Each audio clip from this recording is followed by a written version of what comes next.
Hi, I'm Brianna, and I want to thank you for putting my story in the limelight. I was diagnosed with a severe learning disability when I was about 6 years old. When I tried to read, the letters would run around the page. I used to slam books on my desk because I thought the moving letters were bugs. It wasn't until about 3rd grade that I realized I had a disability. The other kids were reading chapter books much harder than my simple book. They learned things so much easier. I felt dumb, ashamed, frustrated, and misunderstood. I felt terrible that I wasn't measuring up. As a very young child, you learn that smart is one of the best things you can be, and I thought I wasn't. With my parents' support, I began advocating for accommodations that I needed. I accepted the fact that I had to work a lot harder than other people. I listened to audiobooks, I spent hours with lunches with teachers so I could go through the material one-on-one, and I started to succeed. In high school, I was tired of being labeled and judged, and I wanted to break stereotypes that come along with the word disability. So I started a project called Learn Through Play. I created a Play First, Learn Second program for children. It was a class to learn about different neuro and physical disabilities.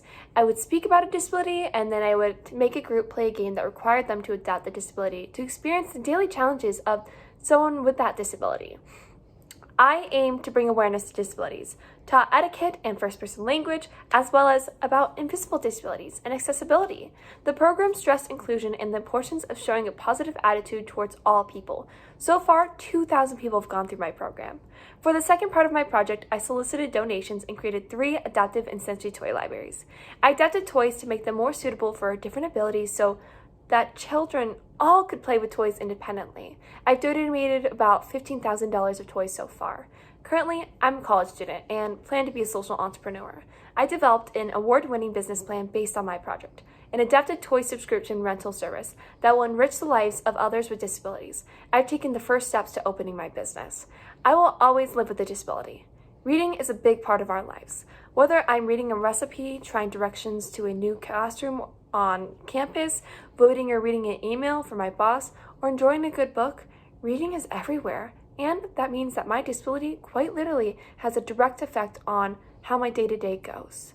But what I realize now is having a disability is a blessing. I'm wired differently, so I can see the world differently, ways that others don't. I am equipped to advocate for myself and others. I've learned perseverance and I have empathy for all people. Thank you for putting my disability in the limelight, because learning about disabilities means helping people to recognize that they are beautiful, complex, worthy of love, and we are all entitled to be full participants in our communities and workplaces and schools. Thank you.